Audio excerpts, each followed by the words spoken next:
Aiwa. Imi musada kundibvisa chimiro maraina handiti. Handidi zvekubviswa chimiro nemunhu ari kutochengetawo pamba paari kuchengeta. Ari kuchengetwawo nevarungu vake kunzi achengete. Ndiye munhu anondibvisa chimiro. Muri kufamba muchora wako mana vese mutora kuti ndodanana nemi ndakamba kunyenge yekupini. Ndakambondokuda inini. Bitterness. Zvokuti ndiri jengeta wakazvitaura ndozviziva. Haungoramba uchizviripita uchingoramba uchidedzeresa nyika yese kuti izvizive kuti ndinochengeta pamba. Asi muri chi? Chengeta ka? Asi ndakupota zvangu.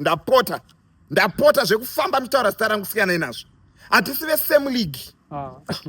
Bitterness. Iwo unozoti chii chiri kuzondipa kuti ndidaro.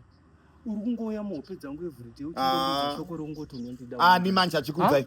Inini. Ingosvika nyaya yako ka1 direct. Inga tiri pano tiri tu hakuna kana vanhu tarisato. Saka hongu matoti hongu muri kufamba muchitaura izvo ndakakudzai kupini. Ndapota please handisi league renyu. And handisi type yangu munongoiziva na Cosmas. Hamutopinde pana Cosmas mutori mukota munopinda pana Cosmas. Munhu asingazori makeup. Makeup ine basa re makeup ndokunaka. Makeup ndokunaka here. Ndinyarara. Asi ndichakunyarara chazobozina ndinini. Ndichakuwina. Kuwina.